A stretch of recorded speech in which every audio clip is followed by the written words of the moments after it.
What is up, Janksters? It's your boy Graham, also known as hocks42 on the internet, and today we have another March of the Machine card to discuss. Now, I'm focusing on continuing to do individual cards as kind of our usual shtick around here, and I want to talk about some more March of the Machine cards specifically throughout the next couple of days, because at this point we've seen the whole set, we know what's going on, and I'm going to look at ones that are kind of mechanically unique from here on out and kind of like break those down. So if like I don't get to your favorite, team up card or your favorite battle, it's not that I don't like it, it's not that I'm not excited to brew around it, it's just there's a lot to cover, and I'm only doing a little bit at a time. Now, I have done full set reviews in the past, and long story short, they weren't as successful as I'd hoped, and they're exhausting. They take a ton of time. So I wasn't planning on doing that this time around.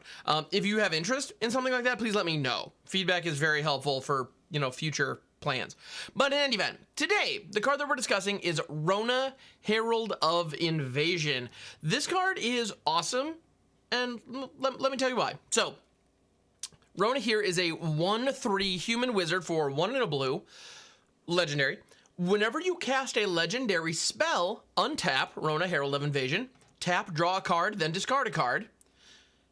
And you can also pay 5 and a Phyrexian black, transform Rona, activate only as a sorcery.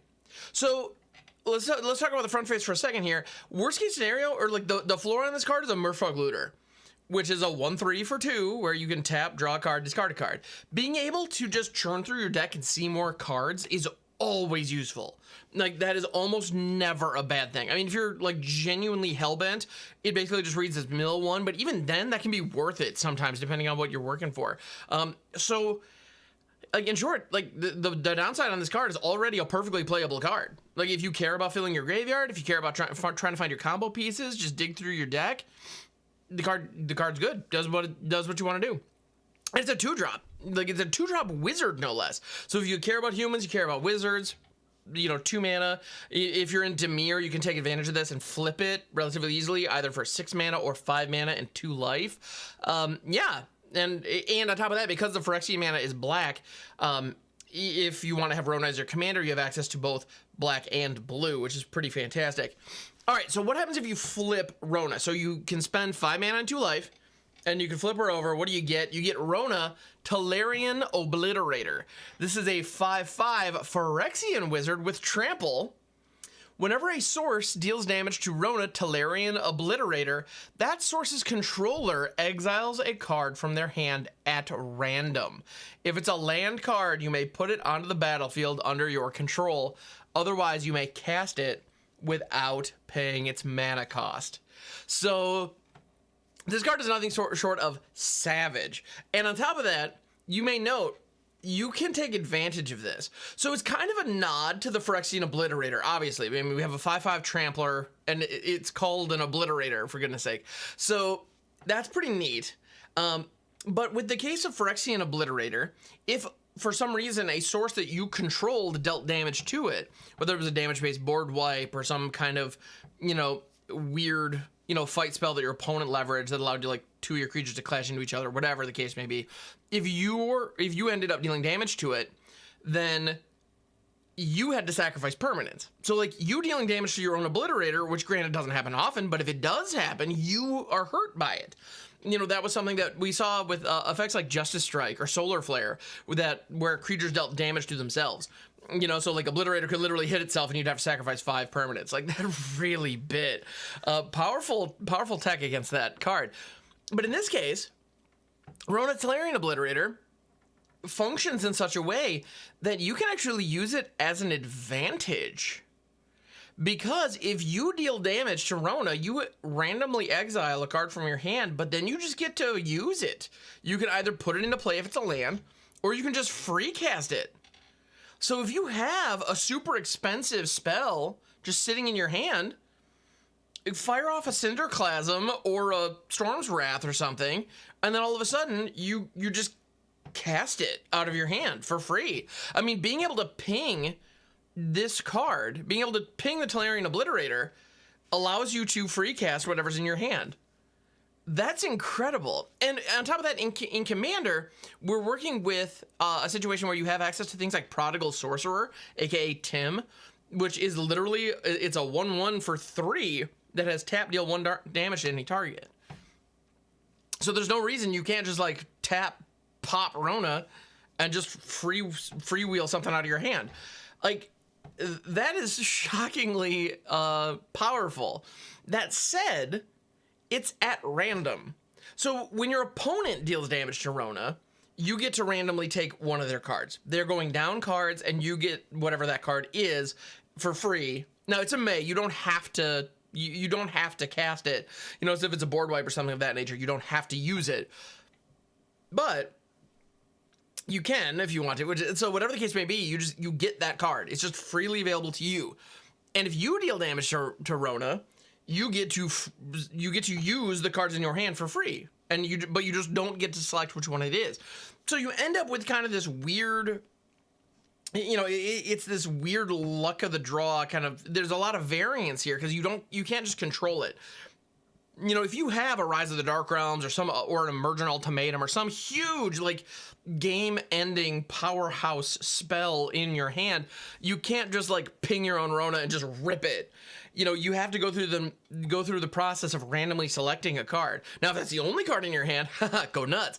But without, you know, you got to do something about that. Also, though, you'll note this card does not say that the ability triggers only once each turn.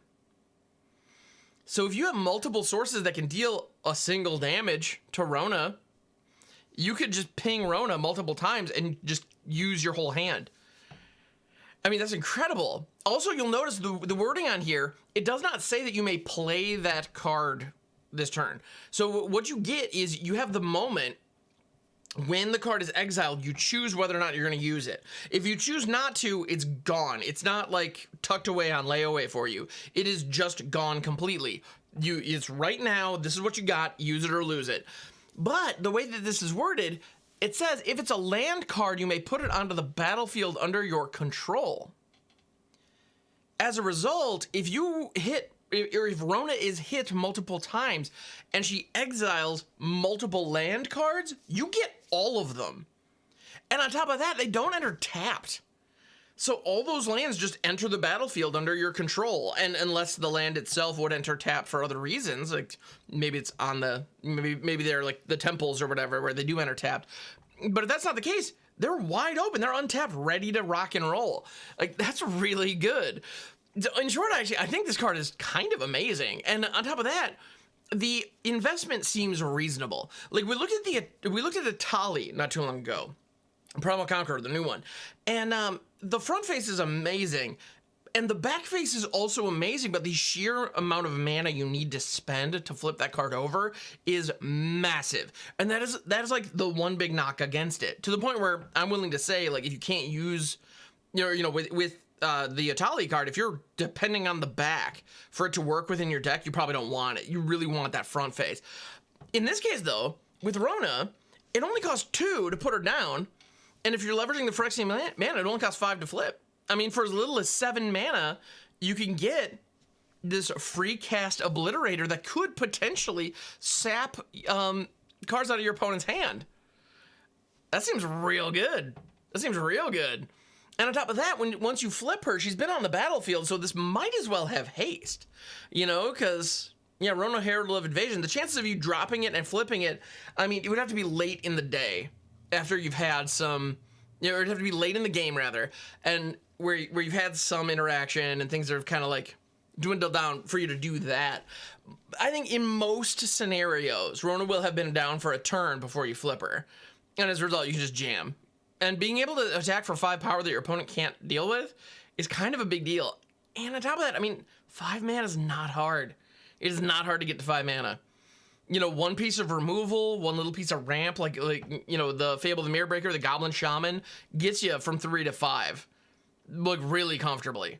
So just something small like that, 1 little bump over the edge, and all of a sudden you've got a turn 4 Tolarian Obliterator really bearing down on your opponent. And on top of that, you don't need to discard cards in order to flip it. There's no, like, with a lot of these transform cards, they have, especially the Praetors, they have these hoops you need to jump through, where you have to have like X number of cards in hand, or a certain number of creatures in the graveyard, or the ability to sacrifice multiple creatures in order to flip. This is just, if you have the mana, it has to be sorcery speed, so you can't hold mana up, which, to be fair, in these colors is a big downside.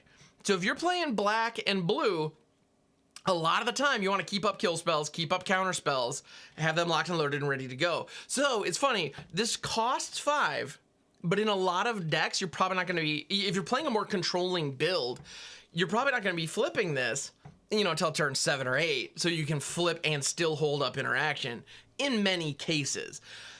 So honestly, that activate only as a sorcery is the biggest knock against this card. But like I said, I think it fits so beautifully in a lot of things. And on top of that, I'm also realizing in the current Esper Legends list, this could work as a really powerful utility player because it is a 2-drop legend.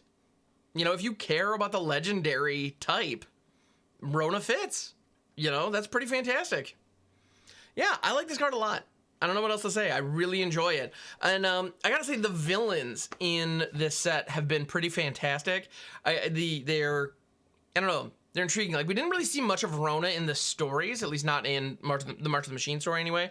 But I found, I don't know, I find this character intriguing. The idea of, a human who joins forces with the Phyrexians of her own free will, like without being completed, and then chooses voluntarily to become completed. Honestly, I'm kind of surprised it took this long, but all in all, it's a cool arc, cool character, and this is a pretty sweet card to presumably end the character on, because, you know, it doesn't really go super great for Phyrexia. I know, shocker. The good guy, spoiler warning, the good guys win the war. Anyway, thank you so much for checking out this edition of the Overthinking MTG podcast. I do appreciate it very, very much. I also stream on Twitch, twitch.tv/hamhocks42, and I throw out random thoughts on Twitter at hocks42 pretty regularly. So hopefully I'll see you in any of those places, and if not, I'll catch you back here on the next one.